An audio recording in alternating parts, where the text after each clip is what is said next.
Dan kemudian yang kedua, saya teruskan secara cepat, di antara zikir yang lebih afdal yang disukai oleh Allah ialah tilawatul Quran, mentilawah Al-Quranul Karim.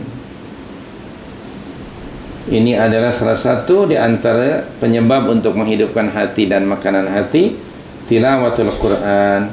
Sila perhatikan firman Allah dalam surah 10 ayat 57, surah Yunus ayat 57. Firman Allah, bismillahirrahmanirrahim, ya ayyuhan nas qad ja'atkum maw'izatun min rabbikum wa shifaa'un lima fis sudur wa huda wa rahmah lil mu'minin. Wahai manusia, sesungguhnya telah datang kepadamu dari Tuhanmu mau'izah, maknanya nasihat, maknanya pengajaran. Mau'izah wa shifaa'un lima fis sudur, dan penyembuh, healing bagi penyakit dalam hati. Apa yang dimaksudkan mau'izah, syifa, huda dan rahmat ini? Apa maksudnya? Al-Quran, ya? Maksudnya adalah Al-Quran. Mau'izatun, syifa'un, hudan dan rahmat. Maksudnya ialah Al-Quran. Dan anda boleh baca ayat yang ke-58-nya itu. Jadi tilawah Al-Quran adalah merupakan salah satu bentuk zikrullah bagi menghidupkan jiwa dan hati kita. Dan pada surah Al-Isra, surah yang ke-17, ya, ayat yang ke-82, qala ta'ala, surah 17 ayat 82. Sudah jumpa ayatnya? Apa bunyi ayatnya? Wa nunazzilu minal Qur'an ma huwa shifaa'un wa rahmatul lil mu'minin, dan wala yazidul zalimin illa khasara. Dan kami telah menurunkan dari Al-Quran ini apa-apa yang menjadi apa? Syifa, penawar. Bagi apa? Penyakit dalam hati itu. Untuk purify. Syifa di sini, penawar itu penawar untuk hati, pembersih. Okey, alat untuk membersihkan hati. Wa rahmatun, dan rahmat lil mu'minin, bagi orang-orang mukmin. Bagaimana supaya hati itu menjadi hidup dengan membaca Al-Quran? Tadi disebut tilawah, bukan qiraah. Qiraah itu sekedar membaca, tapi tilawah itu dengan tadabbur, berkomunikasi, meneliti, mengkaji firman Allah Subhanahu wa taala. Itu disebut tadabbur. Subhanallahil karim, ya. Aktiviti tadabbur ni belum kita budayakan, ya. Kita hanya baru mampu berpuisi, ya, berdeklamasi. Mari kita gali rahasia Al-Quran untuk kita jadikan panduan. Mari kita gali rahasia sunnah Nabi untuk kita jadikan pedoman. Kan hanya baru mampu berpuisi. Saya sangat mengharap ada gerakan aplikasi dari puisi itu, yaitu mentadabburi Al-Quran. TV kita ni, apa yang saya tahu, ya, saya sudah 20 tahun lebih di KL ni. TV ni belajar tajwid tak habis-habis 20 tahun. Interaktif, tajwid. Tapi saya belum melihat ada program tadabbur dalam TV. Belum ada, ya? Belum ada. Tadabbur Al-Quranul Karim. Terjemahan ada. Belum ada. Terjemahan. Tadabbur. Tadabbur belum.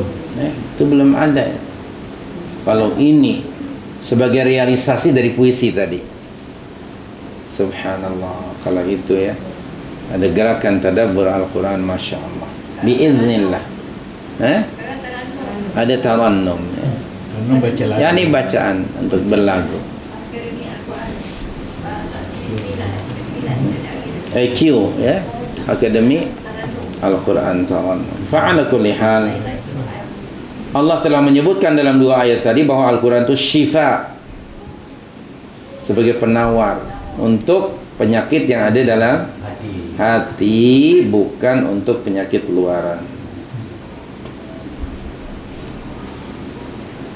Dalam satu keterangan ya, banyak sekali lah tentang Al-Quran ini. Ibnu Mas'ud radhiyallahu anhu mengatakan, "Man ahabba al-Quran ahabba Allah wa rasulah." Siapa yang suka pada Al-Quran, cinta pada Al-Quran, tentu ia cinta pada Allah dan Rasulnya. Sebab Al-Quran itu the word of Allah. Jadi kalau seorang mukmin membaca Al-Quran, itu seolah-olah dia membaca surat dari kekasihnya dan bercakap, dia meneliti dengan Allah. Maka adalah adab-adab tentang cara membaca Al-Quran, supaya apa yang dibaca itu memberi kesan pada hati. Sementara Uthman ibn Affan radhiyallahu anhu mengatakan, "Lau tahharat qulubukum ma syabi'at min kalami rabbikum." Subhanallah. Sekiranya hati kamu semuanya bersih, niscaya ia tidak akan merasa kenyang dari membaca Al-Quran. Allahu Akbar. Kata-kata Uthman ibn Affan, sekiranya hati kamu bersih, tentu kamu tidak akan merasa kenyang dari membaca Al-Quran.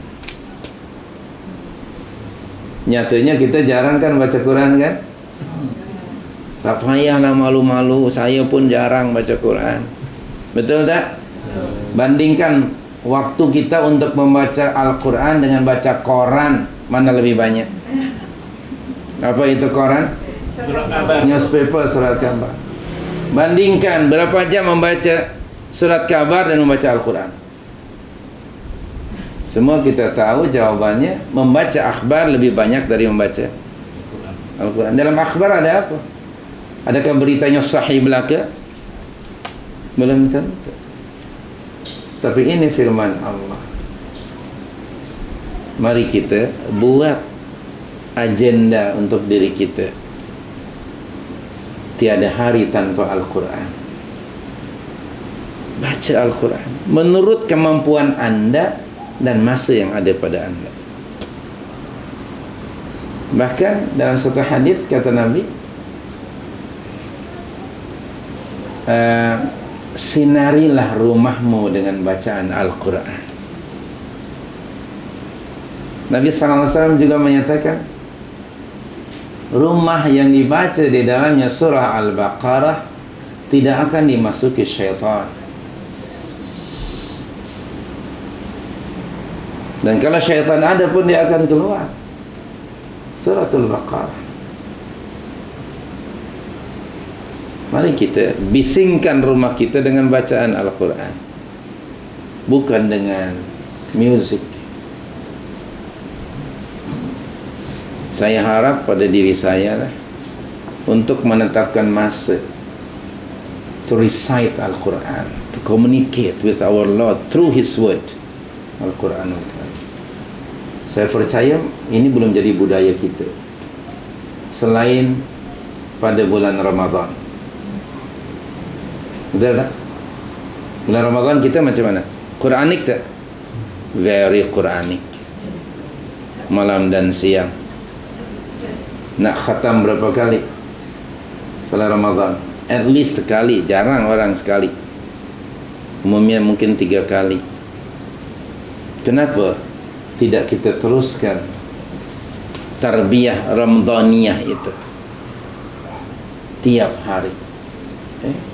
Sekali lagi kata Uthman, kalau hati kamu bersih, niscaya ia tidak akan merasa kenyang dari membaca Al-Quran.